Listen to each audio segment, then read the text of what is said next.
Thank you, Mr. Chairman.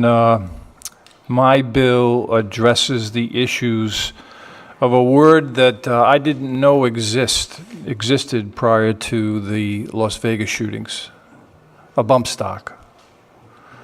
I remember watching with some degree of horrified, stunned, and particularly because I spent the first 10 years of my career as a prosecutor, I was well aware that what I thought I heard, which sounded like an automatic weapon being fired, was illegal in Rhode Island, and I presumed illegal in Vegas as well. And it is.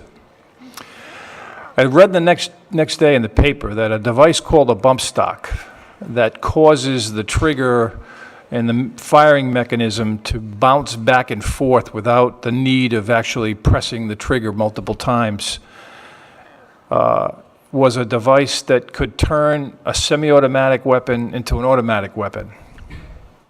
I was fascinated by the fact that such a thing could be even sold.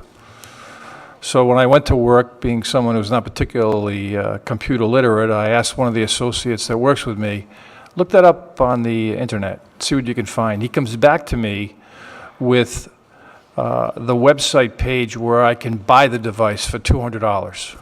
And it took him about 5 minutes.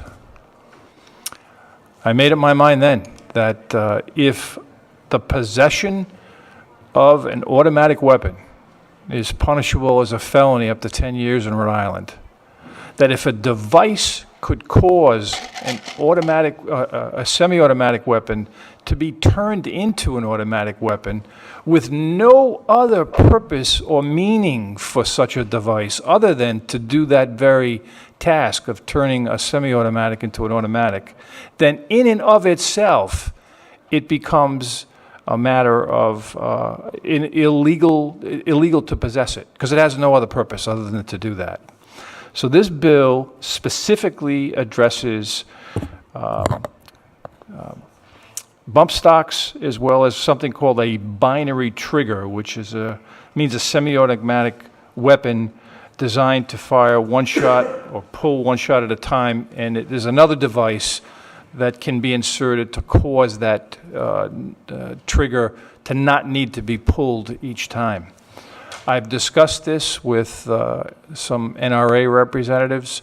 I've discussed this with folks from the gun manufacturing industry. I have had one thing pointed out to me, and that is that although it doesn't seem as though that, with reference to those two devices, that there's any objection by either of those organizations, the effective upon passage doesn't give people a period of time and a place to dispose of these devices once they've been made illegal.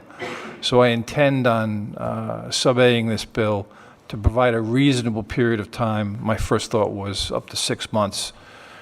In a place, I was hopeful that maybe there'd be some suggestions either from the committee or from the testimony here tonight. And I'd be happy to take any questions.